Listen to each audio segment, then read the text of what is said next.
The administration recently decided to uphold the mass modernization of jeepneys, causing an alarm to jeepney drivers and operators around the Philippines. On today's video, let us discuss the effects and impact of mass modernization of jeepneys. Is it really a good thing? And why are people saying no to jeepney phase-out? The jeepney was once referred to as the undisputed king of the road. As a matter of fact, it is used to represent the inventiveness, creativity, and genius of the Filipinos.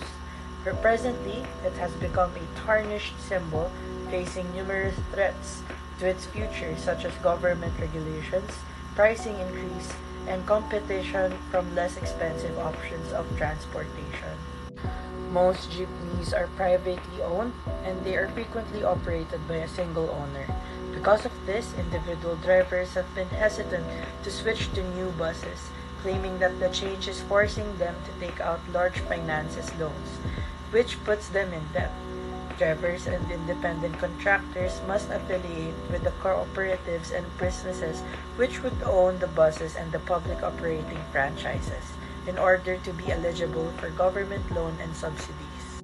It is crucial that we address the demand for contemporary, effective, and ecological-friendly transportation systems as we embrace innovation and advancement. The modernization effort for jeepneys is more than just a car upgrade.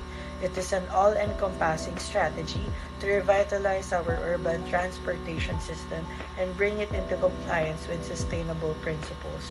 Now that we have a brief background with jeepney modernization and its impact, let us discuss the pros and cons of jeepney phase-out. The Land Transportation Franchising and Regulatory Board, also known as LTFRB, states that individual owners of the vintage jeepneys will be unable to continue operating beyond June 30 of this year unless they affiliate with the cooperative or corporation. This basically indicates that the franchise regulations of jeepney modernization would soon become mandates. The government considered these pros as to why they wanted to upgrade the initiative of bringing jeepney modernization.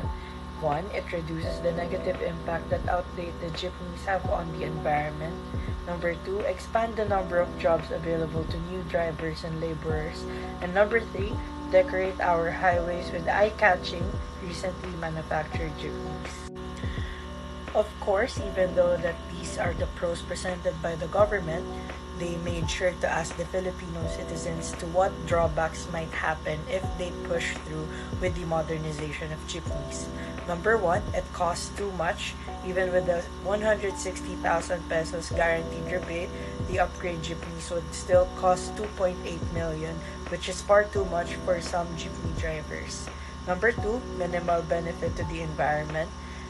In the Philippines, jeepney barely makes up 2% of all registered vehicles according to a Raptor investigation, which shows that jeepney modernization or removing all jeepneys doesn't really change much with our environment. And number 3, transportation shortages will affect commuters.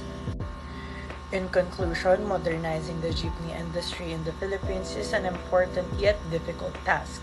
A more fair and sustainable course of action can be achieved by utilizing a complete strategy that includes financial assistance, phased implementation, inclusive stakeholders' involvement, comprehensive support, and public education.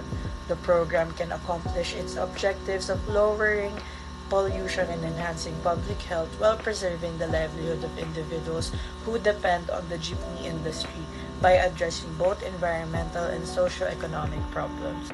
As a message for my professor, I hope that this study, which broadens my perspective on the selected topic, which is jeepney modernization, serves your best interest and enlighten you on the viewpoints of students regarding this pressing social issue facing the Philippines. The purpose of the Philippine government, passengers' perspective, and knowledge of